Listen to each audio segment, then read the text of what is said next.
Bien. Ahí ya pueden ver mi pantalla, ¿cierto? Sí. Sí, ya. Sí, Pablo. Listo. A ver, nos faltan 3 semanas literal para acabar clases. Prácticamente vamos a cubrir todo. Hay una parte que no sé. Bueno, a ver, lo siguiente va a ser equilibrio multifase. Y dentro de equilibrio multifase vamos a ver los equilibrios de varias fases. Eh, Vamos a tener que recortar ciertas cosas que siento yo que solo igual las veíamos por encima y que en otras clases las van a ver más a profundidad, pero hay otras cosas que sí las vamos a ver más detalladamente. Hay gran parte como la clase de hoy que ya hemos estado viendo y que va a ser bastante, no sé si repetitivo, pero van a ver que ya saben bastante de esto. Y va a haber una parte obviamente que estaba pendiente de balances de energía en sistemas con reacción, ¿no? Que son balances entálpicos con reacción. Eso sí que va a ser nuevo, ¿no? Que eso vamos a ver la última semana también. Entonces, eso está pendiente y con eso estaríamos cubriendo toda la materia. Bien, en cuanto al día de hoy. Bien, tenemos el equilibrio multifase. Aquí tenemos un diagrama de equilibrio multifase entre la fase sólido, líquido y gaseoso del agua, ¿no? Es curioso este diagrama que tiene el agua, porque la mayoría de equilibrios en la parte que es sólido líquido tienen una línea como está la roja de aquí, así, totalmente vertical. Pero ¿qué ha pasado en esta? ¿Por qué tienes un desplazamiento hacia la izquierda? ¿Alguien me puede decir? Es más o menos la misma razón por la cual nosotros tenemos que el hielo flota y que tenemos icebergs, por ejemplo. ¿Por qué razón? Porque el agua no se contrae cuando se congela, sino se expande. Ajá, ¿y por qué se expande? Porque, o sea, las moléculas se ordenan de una manera que queda un espacio con aire dentro. Sí, básicamente tú tienes los puentes de hidrógeno, ¿no? Que son los responsables justamente de ese ordenamiento especial y esa expansión, ¿no? Ese distanciamiento definido que tienen las moléculas de agua. Y esa expansión hace que realmente tenga unas propiedades bien especiales y que le permita flotar, ¿no? Pero no pasa en no es lo normal, digamos, en las sustancias puras. Lo normal en las sustancias puras es que tú tengas esto así, ¿no? Y es decir, que cuando pase a ser sólido, eso empieza a hundirse. Pero bueno, aquí tenemos nuevamente la zona del punto crítico, que decíamos que está definido por dos coordenadas, que son su presión crítica y su temperatura crítica. La presión crítica decíamos que es un punto por encima, perdón, la temperatura crítica, un punto por encima del cual, si nosotros insertamos presión en este sistema, no vamos a poder comprimirlo, es decir, que por debajo de esta temperatura nosotros sí vamos a poder licuarlo. ¿Y cuál es la presión que debemos insertar en el sistema una vez que hemos llegado a esa temperatura crítica? Pues la presión crítica.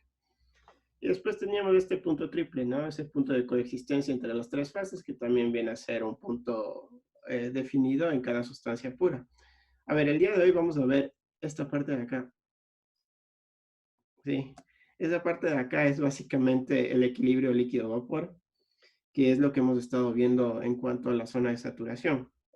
Y después sí que en la siguiente clase vamos a dedicarnos a ver ya saturación como tal, ¿no? Entonces, vamos a ver todo lo que es presión de vapor, presión de equilibrio de un sistema y el equilibrio líquido-vapor. Bien. A ver, vamos a ver básicamente las zonas a detalle de la saturación del equilibrio líquido-vapor, y es cosa que ya hemos visto antes, ¿no? Pero sí que vamos a detenernos un poquito más para revisar ciertas cosas. Es más, algunos de los ejercicios puede ser que el Rodri ya les haya hecho, porque yo le pasé algunos ejercicios para que hagan con ustedes. Entonces, bueno, ahí vamos viendo y me avisan nomás si han hecho, entonces podemos ir un poquito más rápido. Pero bueno, a ver. Eh, a una determinada presión, la temperatura a la que la sustancia cambia de fase de líquido a vapor se llama temperatura de saturación. A una temperatura determinada, la presión a la que una sustancia pura cambia de fase se llama presión de saturación. Entonces, claro, nosotros vemos claramente después de estos conceptos que hay una relación entre la temperatura de saturación y la presión de saturación.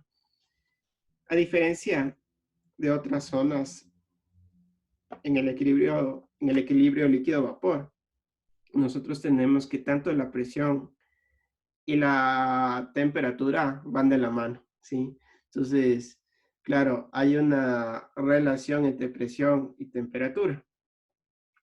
¿Qué quiere decir esto? Que en esta zona a ti solo te interesa saber una de las dos para, obviamente, definir a la otra, ¿sí? Entonces, ustedes pueden ver en el gráfico de aquí cómo va variando la presión, perdón, la temperatura, perdón, la presión en función de la temperatura, ¿sí? Y simplemente lo que ustedes pueden ver es que a cada punto de presión le corresponde uno de temperatura, cosa que no pasa en otras partes del diagrama de fase. O sea, si ustedes están, por ejemplo, a una, digamos que estamos aquí, estamos en vapor, ¿sí? O en fase gas. Si ustedes están a una determinada temperatura, ustedes pueden ver que les corresponde una infinidad de presiones, ¿sí? En cambio, si ustedes están en la línea de saturación, en esta línea de acá, obviamente por ser una línea, la correspondencia es 1 a 1, ¿sí? Entonces, es la única zona donde tú tienes una correspondencia de ese tipo, digo, en el equilibrio líquido-vapor. En otras zonas sí que debes saber, dices, ok, estoy a tal temperatura, pero ¿a qué presión? ¿Sí? No le corresponde a 1 a 1. Bien, aquí tenemos, claro, cómo va variando la temperatura o cómo va variando la presión de saturación en función de la temperatura, ¿sí? Entonces, claro, básicamente, como decíamos antes o en otras clases, esta es la razón del funcionamiento, por ejemplo, de la ola de presión, que decíamos, claro, tú le subes la presión, ¿no?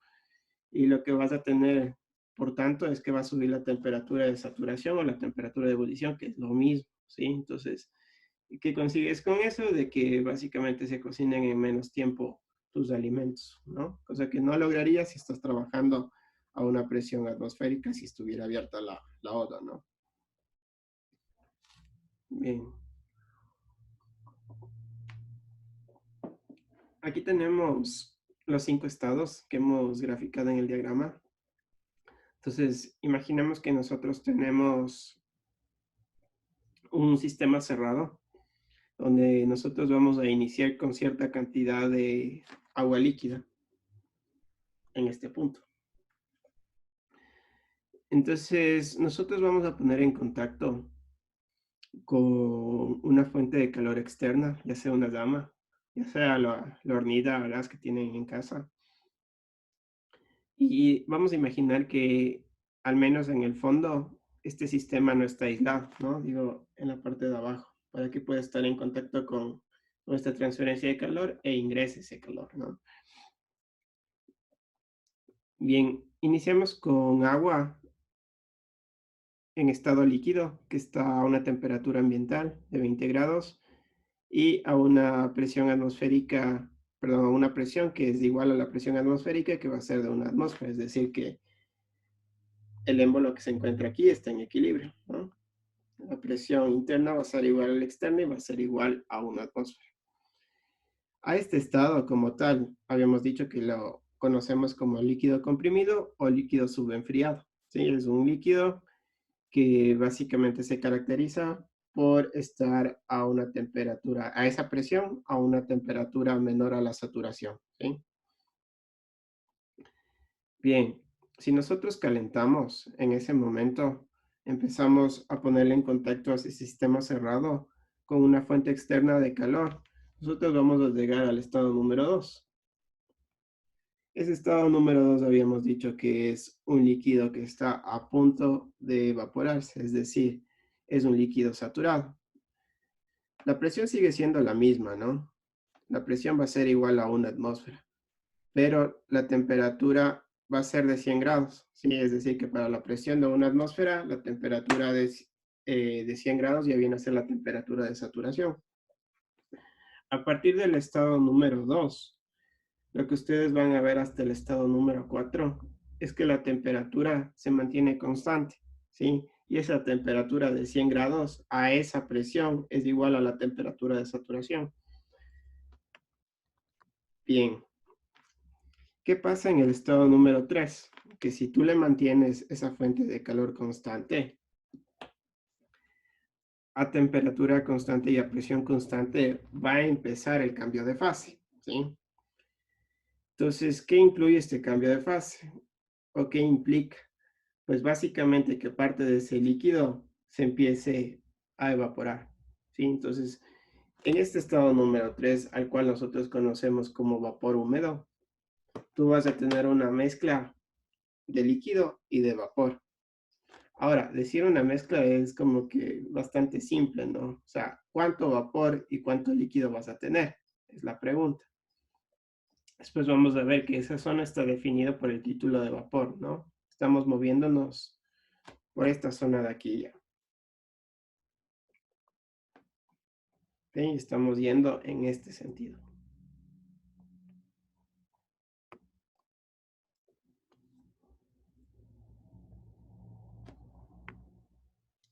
Bien. Entonces, ¿qué pasa si nosotros le mantenemos esa fuente de calor externa? Pues llegamos a un estado número 4, donde tenemos vapor saturado. Ese vapor saturado es 100% gas, que básicamente está a la temperatura de saturación, a esa presión correspondiente. Es decir, que va a estar a 100 grados a una atmósfera. Y finalmente, si nosotros mantenemos esa fuente de calor, lo que vamos a obtener es vapor sobrecalentado, que es 100% gas, cuya temperatura del sistema está por arriba de la temperatura de saturación a esa presión correspondiente. Creo que hasta ahí no hay dudas o hay alguna duda. Es básicamente lo que hemos estado viendo desde el principio del semestre.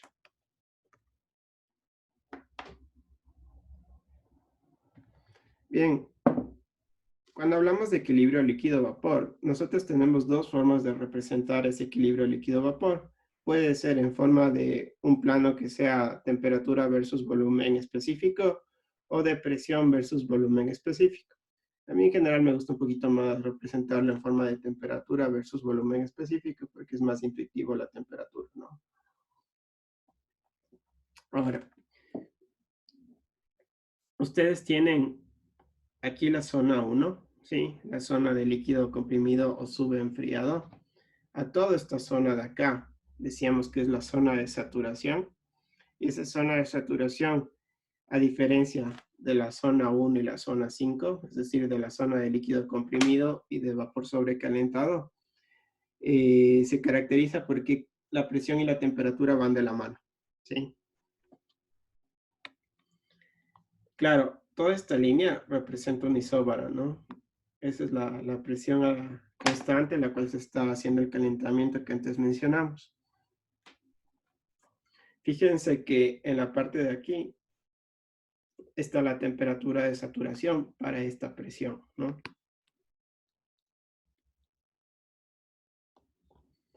Bien, cuando estábamos viendo punto crítico, nosotros habíamos hecho esta gráfica de acá al lado, ¿no? Entonces, ¿cómo se obtenía esta curva de aquí?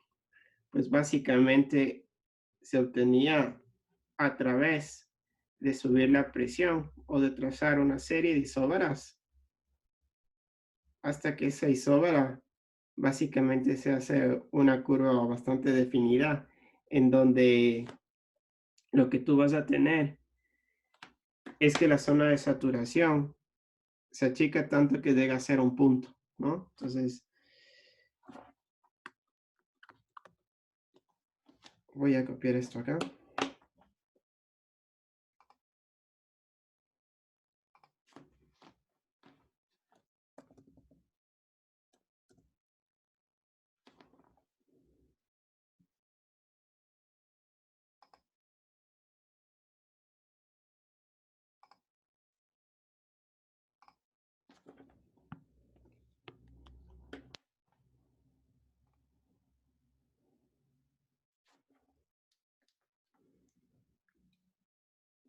Vamos a ver.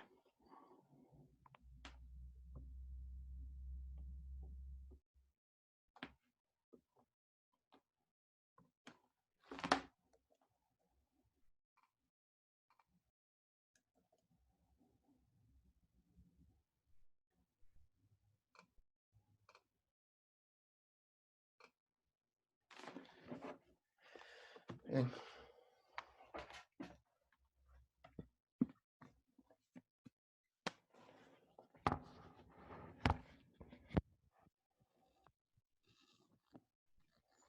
A ver, esta gráfica de aquí la hemos visto ya desde el inicio de la clase, ¿no? Y la gráfica de la derecha es la que habíamos básicamente explicado. Vimos el punto crítico. Ojo que esto de acá es volumen específico, como habíamos dicho, ¿no? Tiene que estar en forma de una variable intensiva. Esta gráfica de la derecha la obteníamos, decíamos, a través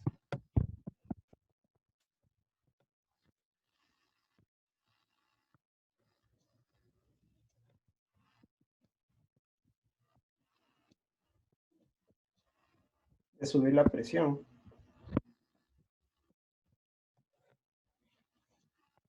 Bastante, ¿no? Cada una de esas líneas representa una presión y conforme yo me voy hacia arriba, yo voy subiendo la presión, ¿sí? ¿Qué pasa con la zona de saturación?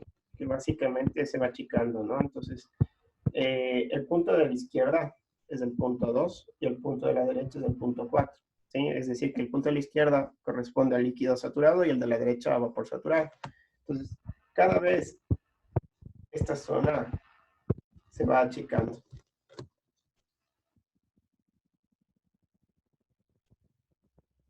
Se va achicando hasta que el líquido saturado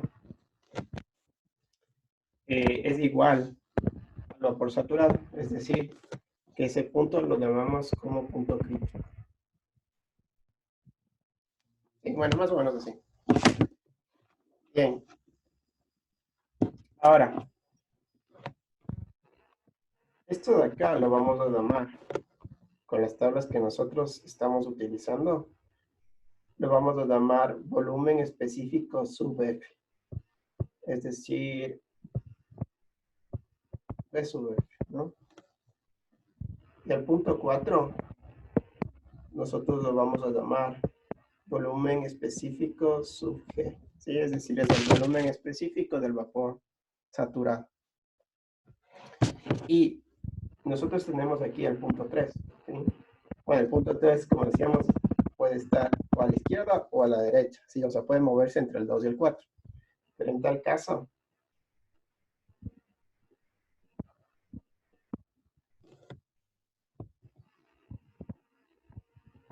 esto de acá viene a ser la propiedad promedio, o esa propiedad que está en un punto entre 2 y 4.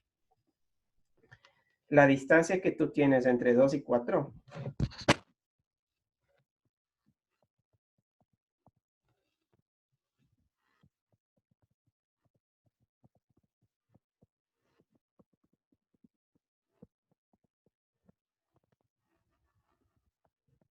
se la conoce como BFG, ¿sí? Y es básicamente la diferencia entre BG y BF.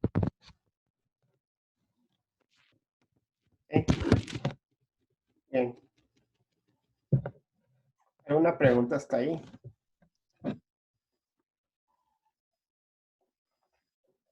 Estamos bien. O sea, Pablo, la diferencia entre la gráfica de la izquierda y de la derecha es que la presión, en ese caso, en el caso de la izquierda, la presión siempre se mantiene constante y en la Eh, derecha tenemos una presión distinta, ¿ok? sí, o sea, básicamente este es un caso particular y este viene a ser un caso o la situación donde tú estás elevando la presión a través de una serie de isóbaros, ¿no? Entonces, claro, este de aquí es una isóbara para una presión de una atmósfera, ¿no? Entonces, por ejemplo, vendría a ser en mi gráfica de acá, vendría a ser, por ejemplo, este de acá. Digamos que este es una atmósfera. No es exactamente así, pero más o menos es como sea. Entonces, digamos que la siguiente ya viene a ser 5 atmósferas. La siguiente ya va a ser 10 y así, bla, bla, bla, hasta llegar a la presión crítica, ¿sí? Entonces, la diferencia es simplemente cuando tú vas elevando la presión a través de varias isóbaras, cómo se va cambiando ese equilibrio líquido-vapor. En específico, esa zona de saturación que básicamente en el último punto, cuando tú tienes una presión tan elevada que va a ser igual a la presión crítica, ese punto se llama el punto crítico y es donde el líquido saturado es igual al vapor saturado. Las propiedades son las mismas. Pero es básicamente lo mismo, ¿no? Ya, listo. Ujú. Ya. Entonces, vamos a hacer una revisión de las zonas y ver cómo se leen las tablas. Sobre todo la tabla del libro de Senge, ¿sí? O las tablas del libro de Senge.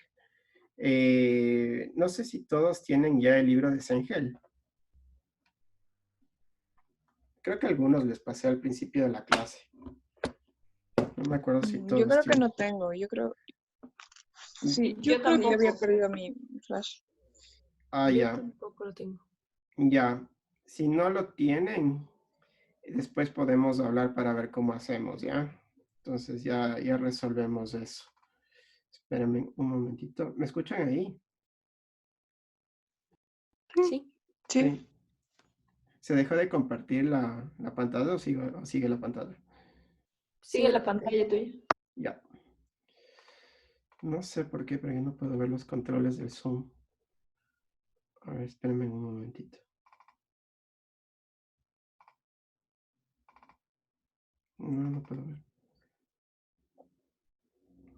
ver. Voy a tener que salirme un momento y ya regreso, ¿ya? ya.